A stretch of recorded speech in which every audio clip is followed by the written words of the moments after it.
different this morning.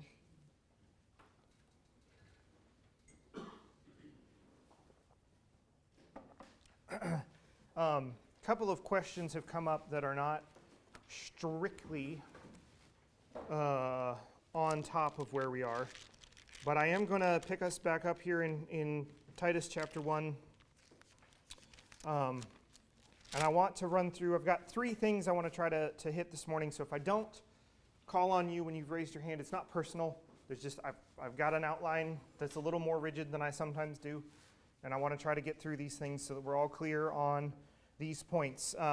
So I think we're going to go in order of decreasing tangentiality. So we're going to start at our most tangential, and when we get to the last one, we're going to be right back on the rails, and we'll move on next week, Lord willing. So we've read here in Titus chapter 1 where Paul, using this language to Titus, and I've written it here for you since we're going to do a little bit of a word study this morning, and I will ask for those of you who are better Greek scholars than me to chime in. But in Titus chapter 1, he tells Titus to appoint elders in every city. And the question came up because there's a bunch of different words that get thrown around here for the title of elder. And the question sort of came up because we were even talking about the fact that the word in the Greek for elder is not used strictly as an official title in all places. So that's what we're going to address first of all, is the various words that we read for the office, and a little bit in terms of why we're doing this particular word and whether or not it matters exactly what we use. We can talk about that. So I have written here Titus chapter 1, verse 5, or part of it, where he says, appoint elders in every town or in every city. And it's this word here, presbyteros, from which, yes, you get the word Presbyterian. It is just the word in Greek that means older than. It is originally, in its original context, it is a comparative word. Just like I would say that I have older brothers, because I do, it's that word in the Greek. It's older. But just like we use the word elder in English when you say respect your elders, it has that context. Over the usage of it, by the time we get to the first century here where this is being written, it does have a tendency to mean the way we use that in English, those that you owe respect to because of their maturity and their position in your community. So it does begin to take that on. You read that in a number of different places. You have, I think it's 3 or 4 references in the New Testament to non-Christian elders. In fact, when you look at, some of you may be familiar with the Sanhedrin being effectively the Supreme Court for the Jewish people in the time of Jesus. You have a couple of places in Acts where the members of the Sanhedrin are referred to as the elders. So it does have that honorific sense to it. However, it also gets used in the Greek here and in Paul's writings in particular, but also where Dad is right now in 1 Peter, the word elder seems to be used in an official capacity. And so it's used as a title for, here he says appoint elders. So if we were only referring to the general sense of those in your community who are mature, whom you respect, that's not really something you get appointed to. That's something that your character and your position endows to itself. So here we have this word elder in the sense of put them in an office, which we typically are using this word in our polity and in our conversations here in this church. We tend to use the word elder. We refer to Mark and Chuck as the elders of Fellowship Bible Church. The other word that comes up here, and I put it here from Titus 1 verse 7, is oikonomon, which is literally in your translations translated as steward. I don't have a problem with the word steward at all. I'm standing in front of my text, aren't I?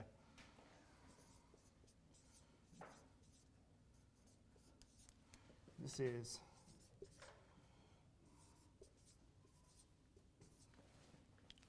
so here where he says it behooves them as God's steward, okay? And the word right before that, which I for some reason did not write down here, is overseer. I meant to have that as my second one, which is in the Greek So, sorry, this should actually be C, and my B point should have been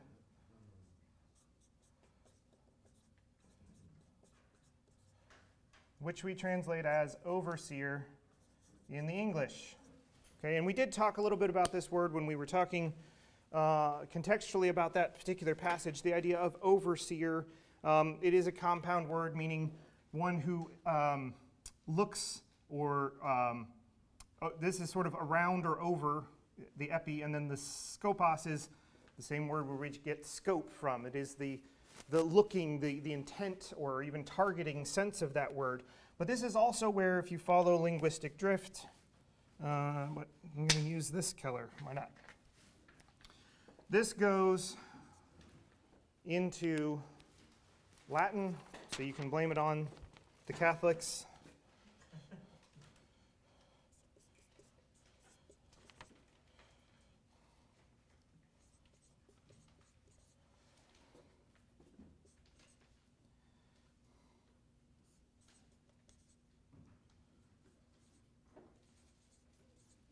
So this is Latin.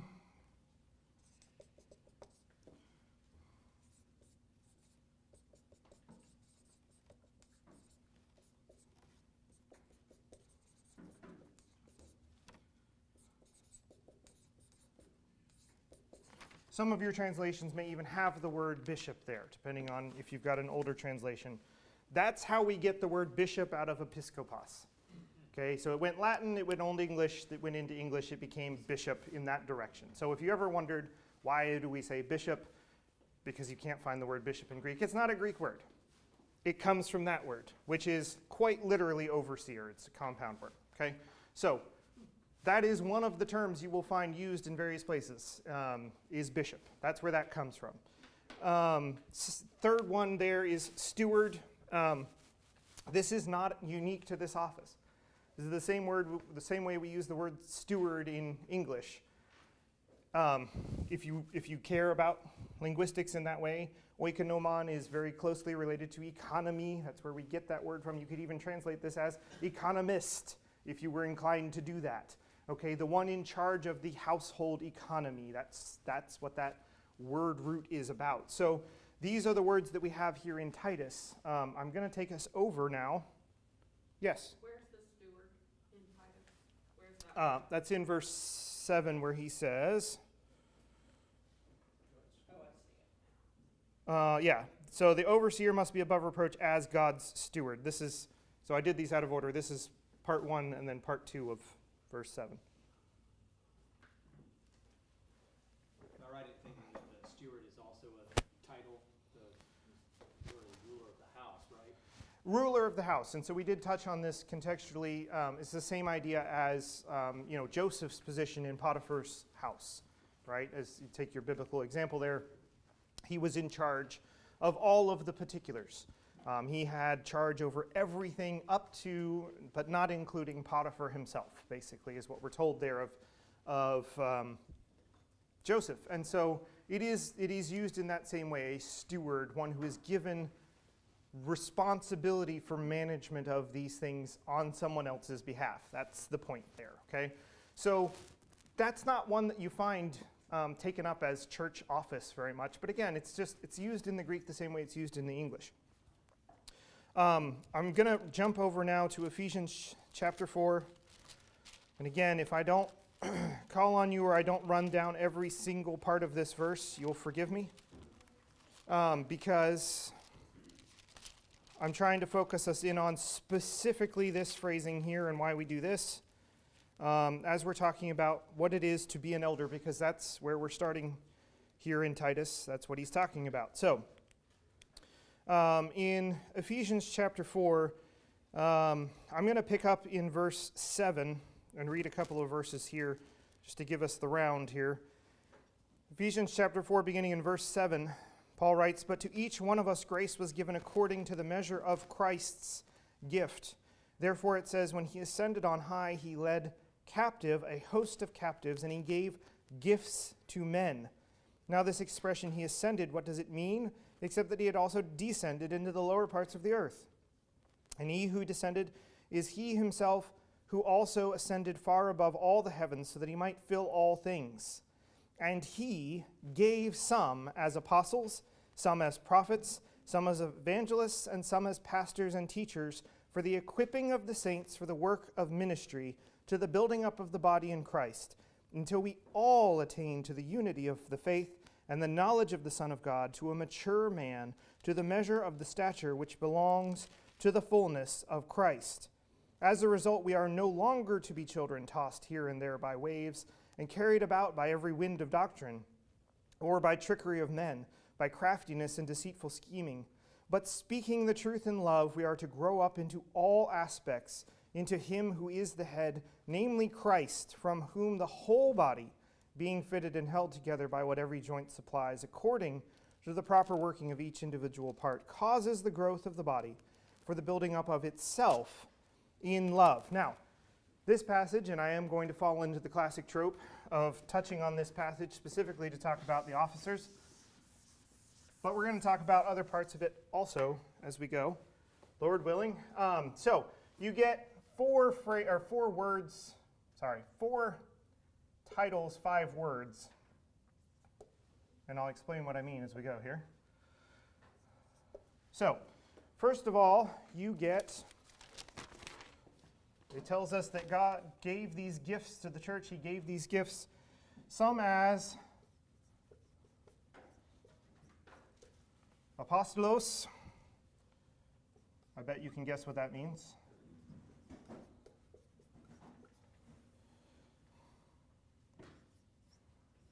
Oops, yeah.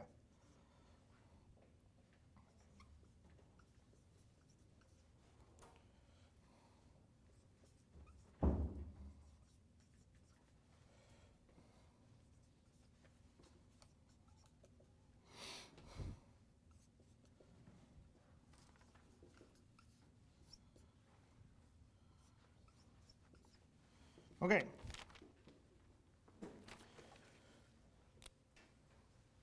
I recognize that I've been here a long time, and in touching on these things previously, I sort of glanced over them, assuming that everyone was familiar, which was my mistake. Not everyone's familiar with these. Not everybody's heard ad nauseum from seminarians about the various offices and why we do and don't do these things. So I will, take questions if you have specific questions about this, but here's why that we separate this way. Unless particular denominations will actually point to this passage and say there are 5 offices of the church that are these 5 words, and they are 5 separate offices of the church. Most of your English translations, as far as I can tell, have actually been fairly careful with the Greek here. Obviously, there's no punctuation in the original, but we have apostles. That one's pretty obvious. Prophets is pretty obvious. Evangelistas. Wish they called themselves that. That'd be funnier. These are all fairly self-evident because we use an English transliteration of them. Oops.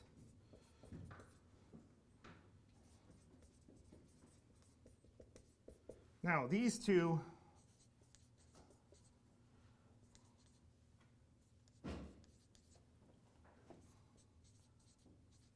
if you've done a lot of English roots of things, or you were ever in spelling bee, you would have learned the idea of didactic or things like that. That's where this comes from. It's just didaskos or didaskalos means teachers. Okay, so it's very similar to some of the roots that we have still in English for these things. Poimenas is one that we use for meaning. Some of your translations, I think my translation even says pastor. Because, again, we have to blame it on the Latin.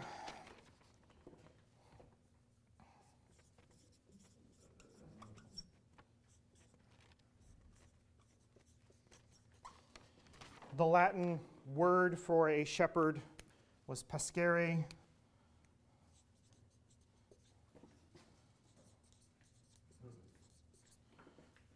Now, the reason why I hold those two together and the reason why I've thrown archai in there is the rest of these have a slightly different conjunction in the Greek.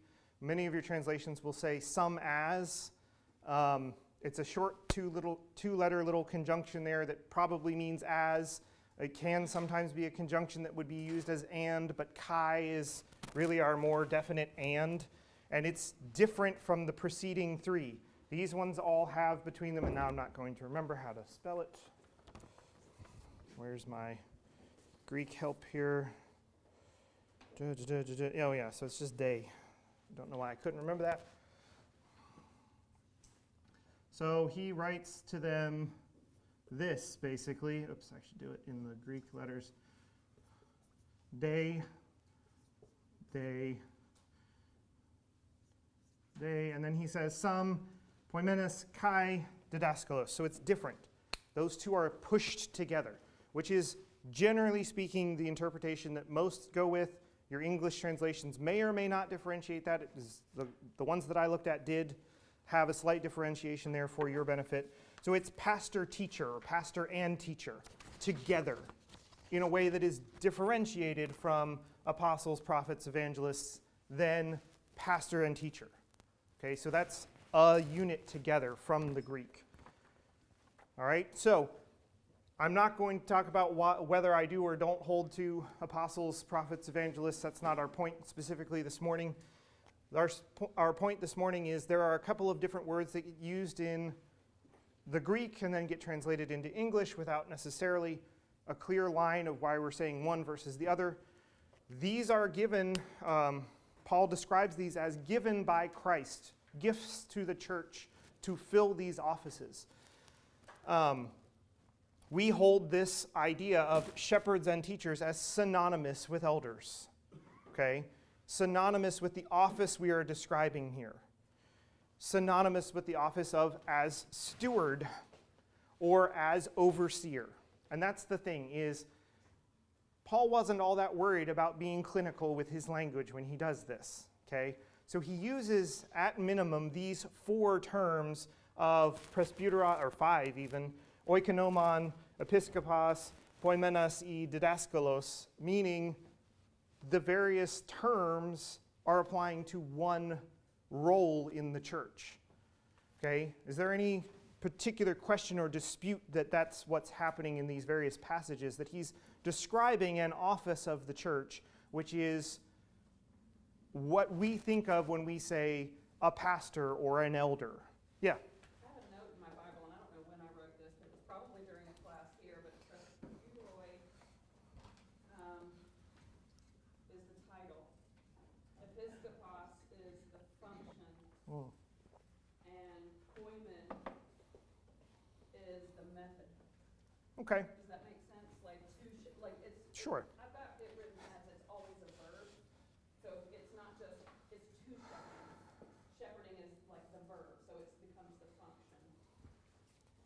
I don't know that I can agree with always, but often. I can say often. In my recollection, that it's usually shepherding. I'm fairly certain that this is not in the verb form here. This is the only place where it's a noun, Okay. not referring to those fellows who were watching the flock by night. Okay, that's where that's coming from. Okay. This is where it is a noun. In other contexts, in Timothy, Titus, Acts 20, Right. 1 Peter, it's a verb. Okay. Thank you. I hadn't checked all of that out, but so thank you. So this is the only place where, as a noun, it is used of the office rather than as a verb related to the office. Thank you. So yeah, that idea that you can use presbyteros or elder as title, overseer as what they're doing, and shepherding as the method. I like that. I think that's helpful. So we do, though, we say this word, and we have been saying it here in Titus, this idea that the elder is what we're calling the office of overseeing, okay? And so the question has come up basically, well, why do we say elder when there is some, in particular, the question was raised last week, I think it was, that a lot of the things here, or even the idea of being mature in the word, mature in your community, having a wisdom to share with the body, could qualify you in the other sense of elder, right? In the sense of being a benefit to the body, a member of the community who is able to to guide or to help those younger than you. And in fact, you can recall to yourself the various passages, particularly in Timothy, where he says, older men teach the younger men, older women teach the younger women. The elder women there is literally just the feminine form of elder, presbyteros. Okay, so it's used in that sense. That is a valid aspect of the body, that those who are of more spiritual maturity and those who have had more time living in the Word and living according to the principles of God should be instructing those who are novices.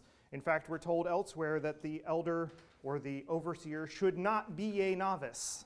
Okay? So, yes, but I am going to go and pivot here unless there's another question.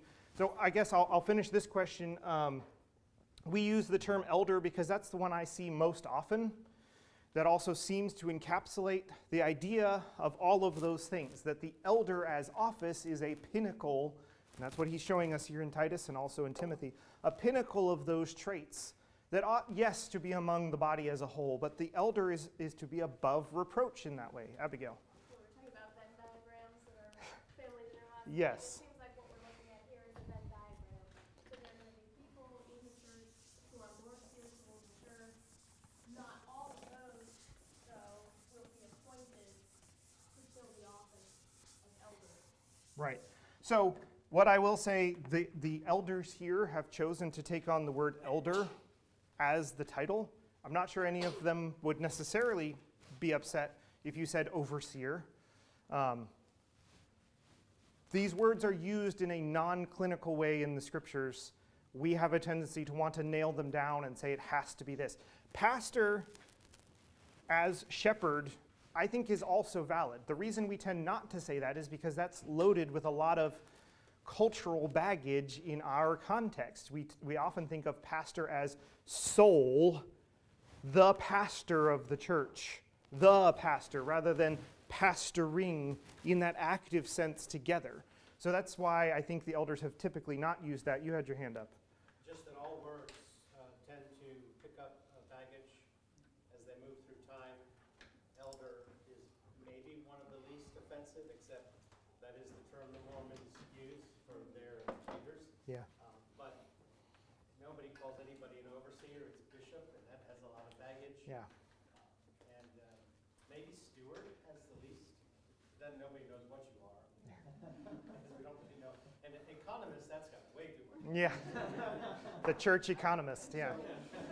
Yeah, church economist. Yes, it is the dismal science. So I think it's settling on a word that maybe carries the least amount of baggage. But none of these words are in themselves precise. They represent things that other people also do, but not in a responsible capacity in the context of congregation. Yeah. Dad, I saw your hand, and then I'll come back to Justin. Just when he says, as God's steward in Titus, it's reminding them, I think, as I tried to point out in 1 Peter, reminding them that they're first as servants. They are appointed by God, and in that culture, a steward could have been a slave, and most of them probably were slaves that were elevated to this position, but they were approved by the householder, by the man in the house to do that job. And it's kind of interesting when I read Titus, you have the title, the elder who oversees, just like you see in Peter, but he's reminding them, you're God's man. By God's grace, you've been put in this position in charge, and your allegiance is first to God. Yeah. As his man. So Yeah.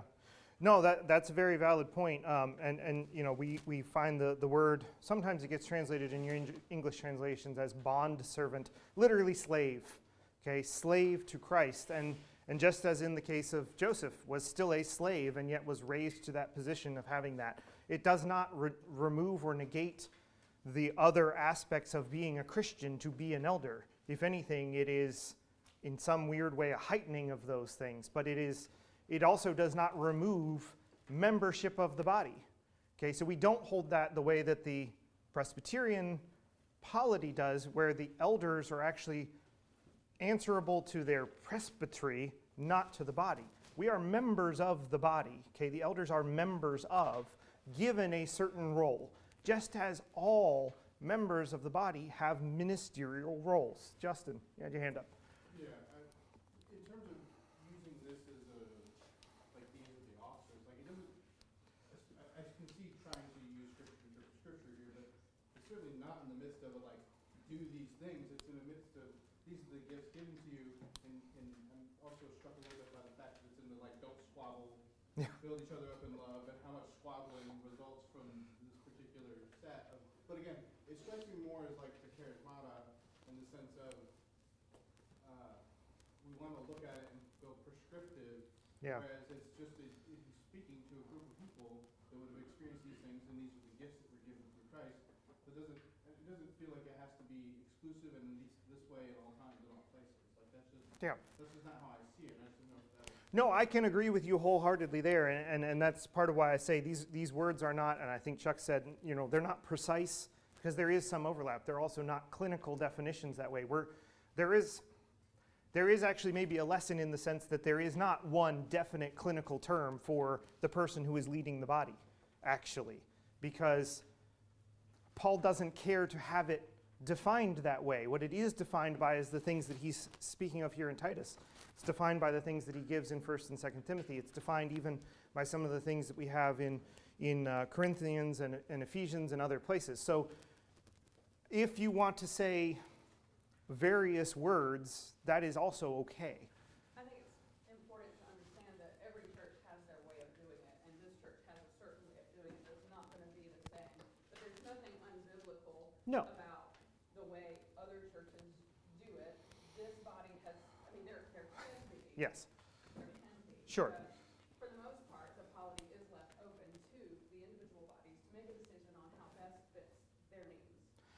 I can assent to the idea that yes, the polity is flexible because various churches have various makeups, various needs. There's no set number of elders. There's no set number of deacons. There's no, those things will be flexible based on the membership. That is very true. And I do not condemn any church necessarily for using the word pastor or using the word bishop even.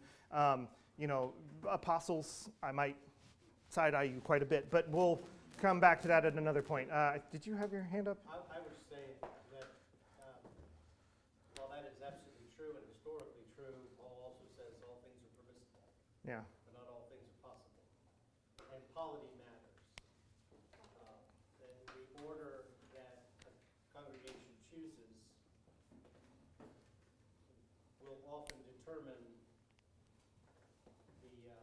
the degree to which there is a clergy, laity division. That's a natural outgrowth of one church's polity. Yeah. So while nothing is explicitly commanded of us in Scripture, nonetheless, I don't think it is a matter of difference in terms of its impact on the community. I agree with that also, which is, the way, the manner, even to some extent the words you use do impact the psychology of the way that you deal with things. I feel like Mike Wazowski every time I hold this up with the sticker on the front. It says biblical eldership, but you wouldn't know that.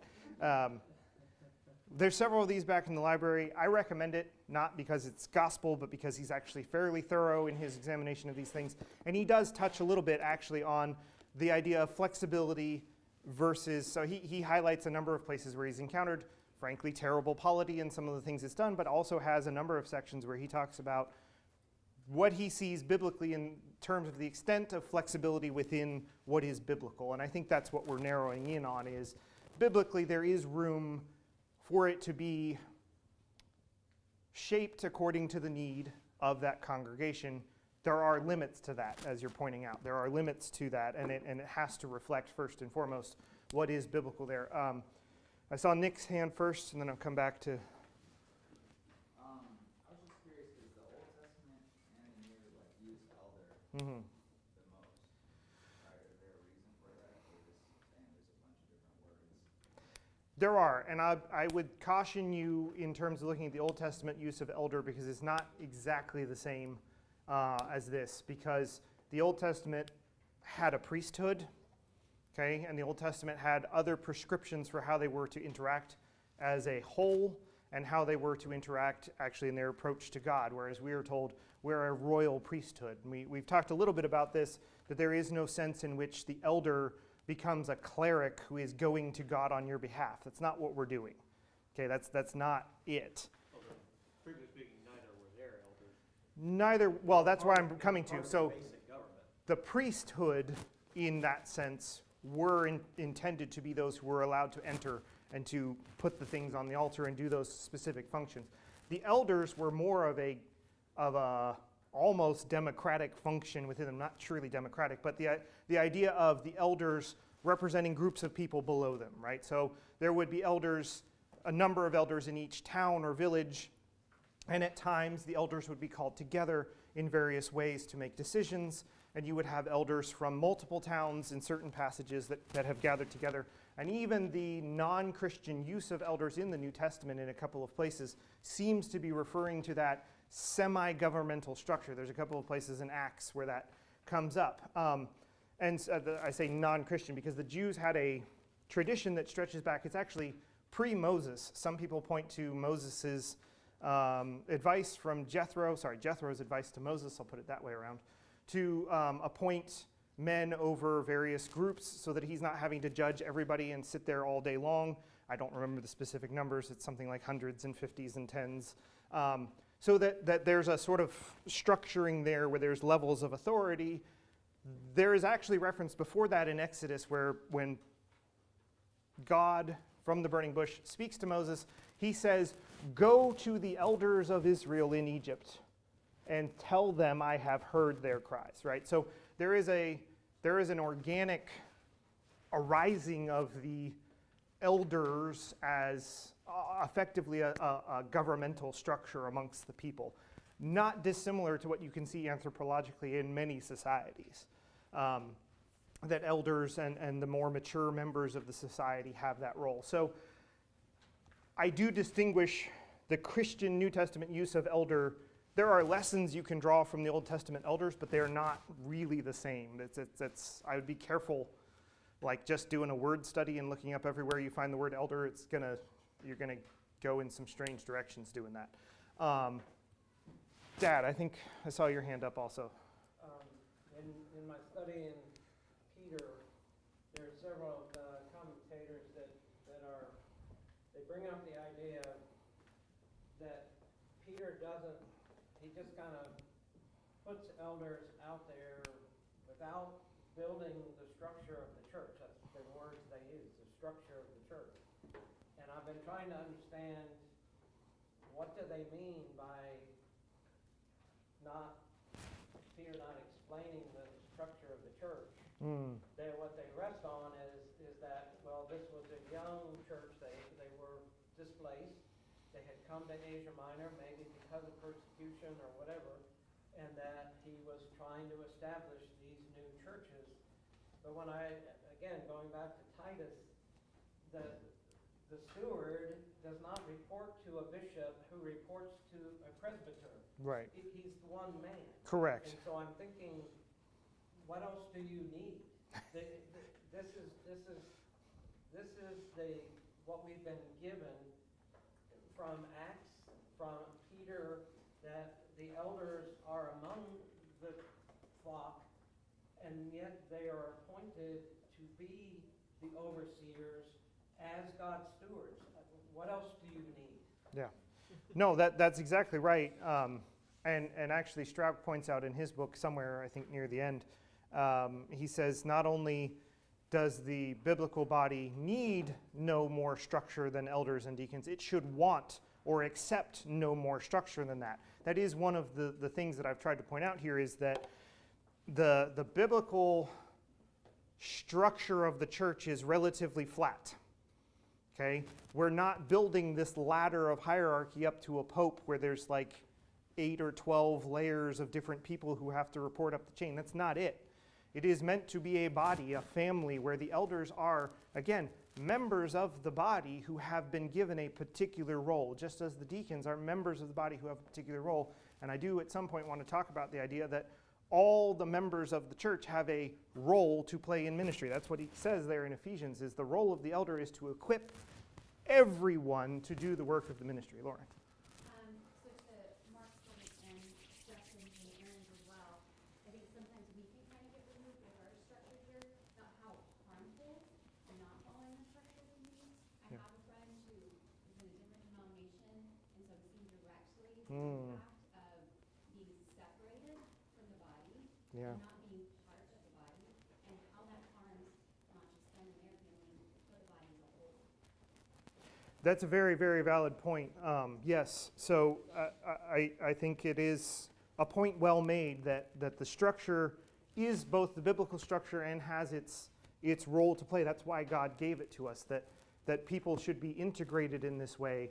And actually, the more structure that you pile on, the further people can get from the work that they're supposed to be doing in that way. I mean, again, look at Ephesians 4 there. He's talking about that in a context of the body made up of its members, right? He's not saying, we don't have a giraffe neck of offices to go up before you get up to Christ, who is the head. It is the body given in that picture. There are members, and the head is there. Okay, so that is the picture made that Paul gives of a functioning body, a body walking according to those principles. So all of this to say, I think, maybe glance over this quickly the first time around, thinking that there was maybe more familiar with the various terms than maybe there was. So hopefully that helps you understand the levels or the terms, and the fact that we don't hold on to them clinically. We prefer the term elder, one, because as Nick has pointed out, it's the most common term, but also it seems to us maybe at least loaded of the terms that we can use there. Again, steward, overseer, shepherd, teacher, all of those are aspects of that ministry that we're going to talk a little bit more next week. But we're out of time for this morning, so we'll close in a word of prayer as we prepare to go upstairs to worship. Father, we do thank you for the word that you have given. We thank you for giving us this structure. We thank you for the reminder from your word that indeed we are a royal priesthood. We have no king or priest ahead of us other than Jesus Christ, the forerunner, the one who went before us to make a way through the veil, that we have direct access in this way to you, to call upon your name, to be assured that our prayers are heard, that you see and recognize and accept us in, even though we are dust and unacceptable. He has made us clean that we can enter the throne room and speak to you. Father, I ask that you would be with us this morning, that the Spirit would be active among us, and that you would be glorified in our worship. I ask in Jesus' name, amen.